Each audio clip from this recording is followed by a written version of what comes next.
নমস্কাৰ আপুনি অসম চৰকাৰৰ অধীনত যিকোনো বিভাগত কৰ্মৰত তৃতীয় বৰ্গৰ কৰ্মচাৰী নাইবা চতুৰ্থ বৰ্গৰ কৰ্মচাৰী নাইবা দ্বিতীয় বৰ্গৰ কৰ্মচাৰী যিয়ে নহওক কিয়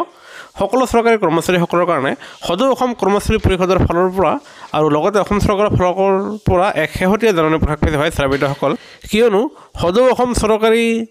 কৰ্মচাৰী পৰিষদে কৰ্মচাৰীসকলৰ প্ৰতিটো সমস্যা অসম চৰকাৰৰ সৈতে আলোচনাৰ জৰিয়তে সমাধান কৰে সেয়েহে কৰ্মচাৰী পৰিষদৰ ফালৰ পৰা যোৱা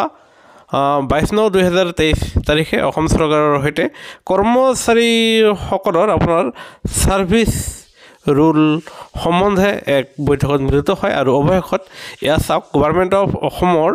ডিপাৰ্টমেণ্ট অফ পাৰ্চনেল বিভাগৰ ফালৰ পৰা এক শেহতীয়া নোটিছ ওলাইছে আৰু য'ত আপোনাৰ কেইজনমান ব্যক্তিৰ হতুৱাই এখন কমিটি গঠন কৰি দিয়া হৈছে আৰু এই কমিটিয়ে অসম চৰকাৰৰ অধীনৰ সকলো চৰকাৰী কৰ্মচাৰীসকলৰ তেওঁলোকৰ চাকৰি জীৱনৰ যি নীতি নিয়ম আছে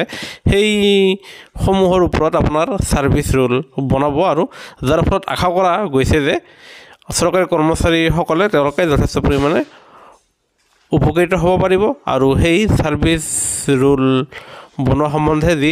কমিটিখন তেওঁলোকে সকলো বিষয়বস্তু চালি জাৰি চাই গভৰ্ণমেণ্ট অফ অসমক ছাবমিট কৰিব আৰু এই গুৰুত্বপূৰ্ণ খবৰটো প্ৰকাশ পোৱাত আমি পোনে আপোনালোকৰ মাজলৈ লৈ আহিলোঁ সেয়েহে ভিডিঅ'টোত নিশ্চয় এটা লাইক দিব আনহাতে কৰ্মচাৰীসকলৰ সৈতে জড়িত প্ৰতিটো খবৰ তথ্য সহকাৰে পাবলৈ আমাৰ চেনেলটো ছাবস্ক্ৰাইব কৰি নাপাহৰিব ভিডিঅ'টো চোৱাৰ বাবে ধন্যবাদ।